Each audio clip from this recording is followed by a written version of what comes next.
Sabi ko na nga ba, na sa ginagawang ito ng China, noon ko pa ito hinala na ginagalugad nila, ini-explore nila, sino-survey nila ang buong karagatan ng South China Sea at kiniklaim nila na kanila ang West Philippine Sea na bahagi ng South China Sea. Ano po, na nakapaloob dun sa 10 dash line nila.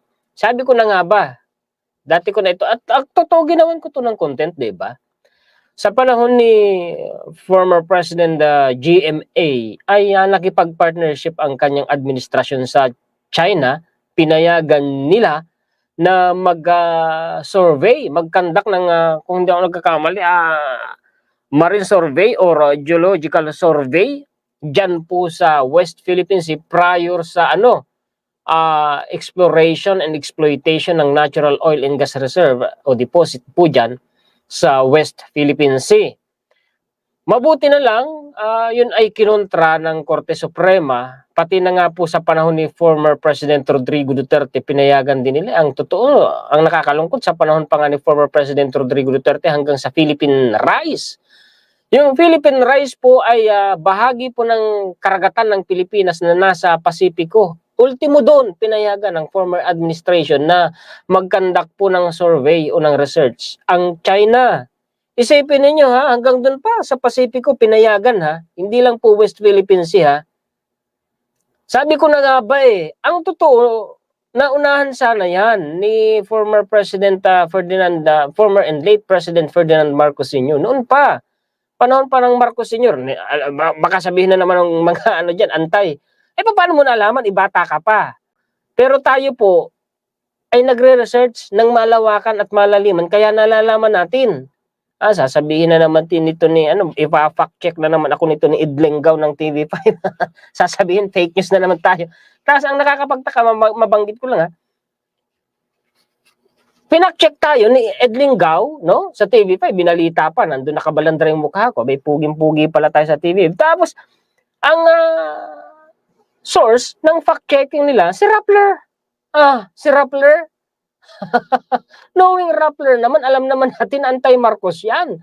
At saka hello, kung Rappler lang din naman, credible ba si Rappler mang fact-check? Samantalang yung kanilang mismong CEO na si Maria Risa convicted po ng cyber libel case by the Manila Regional Trial Court. Tapos yun po ang, at saka hello, third party fact checker po ni Meta or ni Facebook. Alam naman natin yun kung kaninong political side pumapanig po yan. Sus Mariusep, oo, alam natin yan nung panahon ng eleksyon, kitang-kita kung sino ang pinapanigan nila. Diba? Kilala natin yan, third party fact checker na yan ng Facebook. Sabi ni Facebook or na Meta, dapat non-partisan ang third party fact checker. Hello? Sige nga, kayo nga ang sumagot. Non-partisan ba si Rappler? Alam naman natin Ang nakakaano pa dito sa fact checking sa akin ni Idlengaw, sabi although totoo yung mga datos, hindi lang naman nangyari sa panahon ni Marcos Jr., kundi maging sa panahon ni Noynoy Aquino. Ayun na. Nabanggit ko lang. Balik tayo sa topic. Ito nga, nirelease na, no? Kailan ito? 2024 ito January po ito. 2024 Hello, Tito Dante. Paki-welcome mo naman ako sa club na pina-fact check ni Idlengaw. Si Tito Dante Maravillas, paborito niya ni Idlengaw na i-fact check. Ang nakakapagtaka sa kay Rappler, pag siyang nagbalita ng fake news, kaya nga na-convict ng hindi nila pina-fact check ang sarili nila. Paborito nilang i-fact check. Vloggers. At mga pro-Marcos vloggers ang pina-fact check nila Malaking ko. Kakalungkot tong balita na to. China releases geological exploration achievements in South China Sea. Yan ang sinasabi ko. Tingnan ninyo. January 23, 2024. Ngayong taon lang po ito. Anong sabi dito? Mayroon talaga dito ang binanggit at talagang literal, mineral, natural oil and gas deposits dyan sa South China Sea. Alam naman natin kung nasaan yung malaking deposito. Nasa loob po ng exclusive economic zone natin, nasa loob po ng WPS. Binanggit dito ha, China released the findings of its mammoth geological exploration of the South China Sea on Tuesday, marking a significant milestone in compiling a basic marine geological survey of the South China Sea and its adjacent seas. The exploration was conducted over 25 years. Kung sinabing 25 years, as early as year 1999 or 2000, doon sila nagsimula na mag-conduct po ng geological or survey dyan sa South China Sea, na pati nga po ang West Philippine Sea ay nakaramay dyan sa panahon ni Gloria Macapagal Arroyo. At sino bang presidente noong 1999, 2000? Sino? Alam nyo yan kung sino, mga kaistorya. 25 years. Ginawa nila yan sa loob ng 25 years. After 25 years, naglabas na sila ng resulta. Binabasa ko lang at ipinaliliwanag ko ha. The exploration was conducted over 25 years by the Guangzhou Marine Geological Survey under the direct control of China Geological Survey under China's Ministry of Natural Resources. It completes the geological survey covering waters under China's jurisdiction in the South China Sea to achieve comprehensive coverage of the basic geology of the area. Pag sinabi mong China's jurisdiction, alam naman natin na pati yung WPS, ikiniklaim ni China na kanila yan, na sila ang may jurisdiction dyan. Hindi ba? Hindi naman tayo magtatalo-talo dyan dahil hindi lang naman mga vloggers ang gumagawa ng content dyan, hindi lang naman mga vloggers ang nagbabalita ng tungkol dyan, kundi maging ang mainstream media.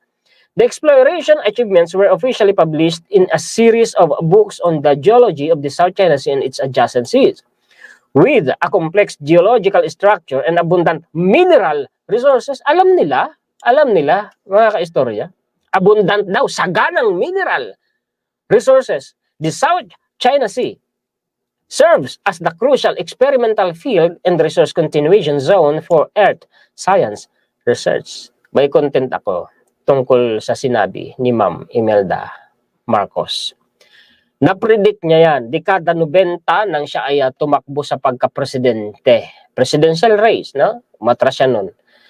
Binanggit niya yan na magkakaroon dyan ng kompetisyon, ng pagdodominate, at predict pa nga niya yung dragon na binabanggit na sa palagay ko, China yung tinutukoy niya doon. Dahil umano sa sagana na deposito ng natural oil and gas dyan sa West Philippines. Alam niya yun. Alam ng mga Marcos yan noon pa. Binabaliwala lang kasi ang sinasabi ng mga Marcos noon. Eto na naman tayo. Marcos na naman ang pinag-uusapan natin. Ayan na naman dyan ang third party fact checker ni Meta.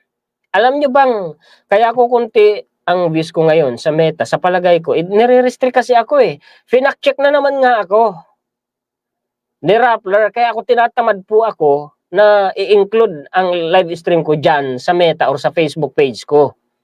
Kasi nga po, hinaharang na naman ako sa tingin ko, sa palagay ko. Anyway, maka-counter natin yan kung isi-share ninyo. Ito, totoong balita po ito. Hindi ito pwedeng pasinungalingan. Anong sabi dito?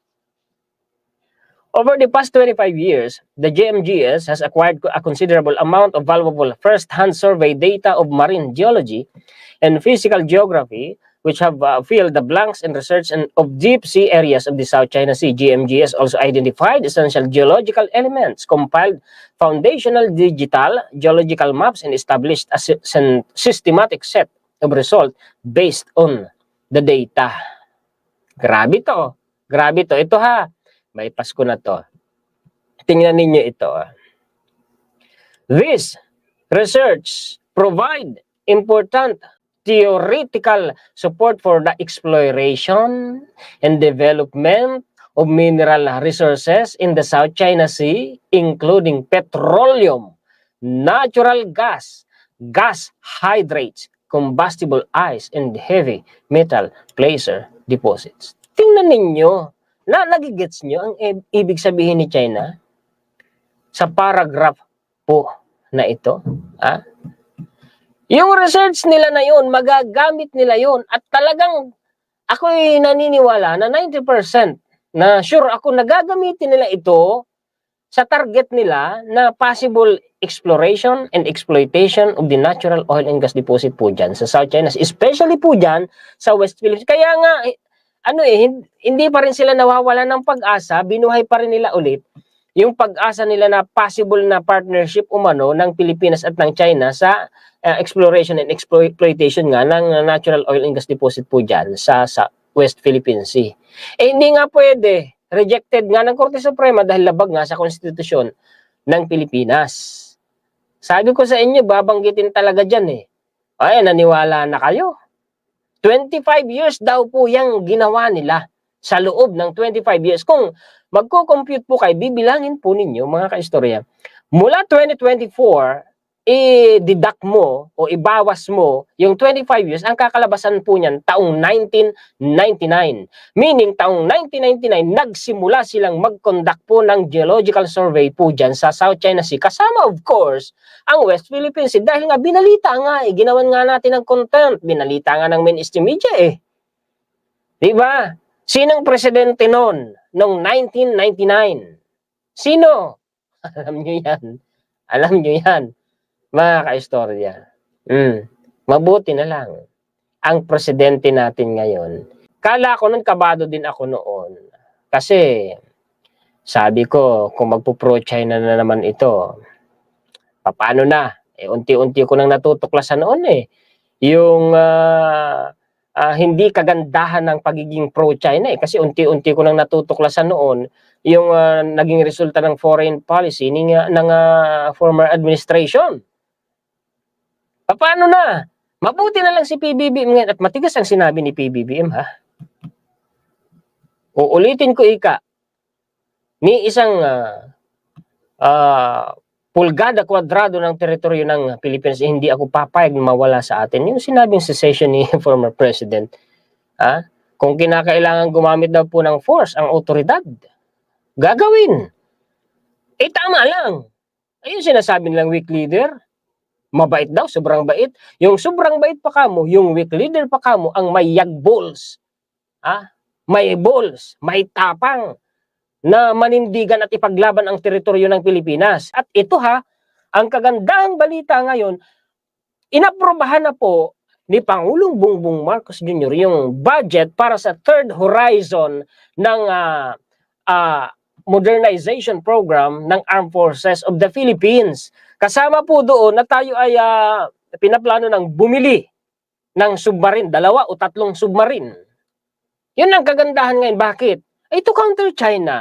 Yun po yung hindi para tayo sumabak sa gera, kundi magamit para po mabantayan at ipagtanggol ang teritoryo natin. Pinagdidiinan natin yun mga kaistorya.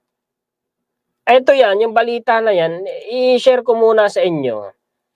PH Navy needs 2 to 3 submarines, says Spokes. Ito yan, basahin natin dito sa balita po ni Reuters. Philippines plans to buy submarines to defend sovereignty in South China Sea. Senior official. Pag sinabing yung sovereignty natin sa South China Sea, iyon po yung West Philippine Sea. Philippines President Ferdinand Marcos Jr. has approved the third phase of the military's modernization, which includes the purchase of the country's first submarine in order to defend its maritime sovereignty in the disputed South China Sea. Ay, salamat! Salamat. Baka sabihin, kaya Tatay Diggs siya nagsimula, nag-umpisa, tinutuloy lang ni PBBM. Hindi po. Hindi po. Ang modernization program, kung hindi ako nagkakamali, sa panahon ni Pinoy nag-umpisa. O sa panahon ni correct me if I'm wrong o sa panahon ni Tabako. Pero sa panahon ni Pinoy, kung hindi ako nagkakamali. Pero kung pag-uusapan natin ay modernisasyon ng sandatahang lakas ng Pilipinas, noon pa yan inumpisahan ng namayapang Pangulong Marcos Sr. Noon pa yan, nakapag-develop nga tayo ng sarili nating rocket, yung Bongbong 1 rocket under the Santa Barbara Project. Kung hindi nila ginawa ng masama yung tao, baka hindi na natin kailangan bumili. Baka tayo mismo gumagawa na tayo ng sarili nating submarine at mga warships. Baka ngayon high-tech na tayo. Baka ngayon may sarili na tayong ICBM. Ay dahil noon inumpisahan na Nakapagsagawa na tayo noon, may nagawa na tayo noong Bongbong 1 rocket Di ba? O, ito na naman, si Rappler na naman, pa-fact check na naman ako niyan. Magbasa kayo ng history. Hindi yung puro kayo kontra sa ano. Basta tungkol sa mga Marcos, sasabihin ninyo, false information. Ganyan yan eh. Yung mga, alam naman natin, wala nang bago.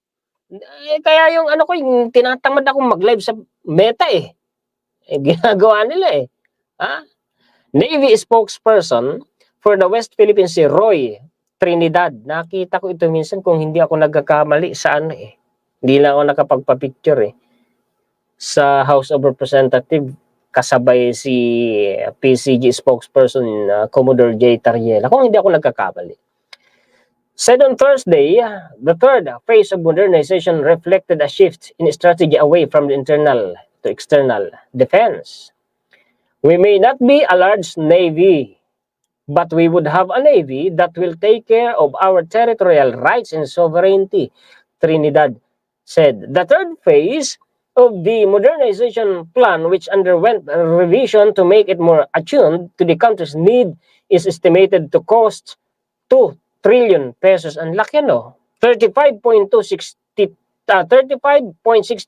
billion dollars and will be implemented over a period of several years, says Trinidad. Ang alam ko ito hanggang 2027 po ito. Ayan o. Teodoro did not say how much President Marcos Jr.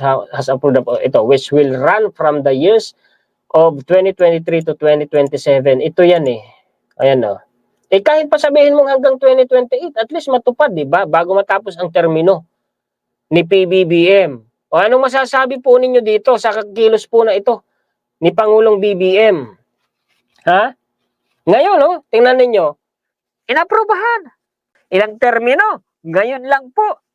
Naaprobahan yung third horizon. Yun yung pinakabigatin. Yung third horizon po ng modernization program po ng Armed Forces of the Philippines. Yun po yung pinakamabigat at pinakamalaking budget ang kailangan. Inaprobahan po ni PBBM. At kung hindi ako nagkakamali, hindi lang kasi nabanggit dito kung kasama na sa planong bilhin ang multi-role fighter jets, no? Sabi ko nga kung maaari F-16 Viper na lang ang bilhin. Kung hindi ako nagkakamali. Yun kasi ang gusto ko kasi in terms of the capabilities. Ano po? Binasa ko kasi yan, pinag-aralan ko yung Gripen at saka yung Mirage at saka po yung F-16. Binasa ko, niresearch ko talaga yan. Ilamang po talaga ang F-16 Viper. In terms of capabilities tingnan ninyo. Ano ba sinasabi nilang kurakot? Yan ba? Oh. See?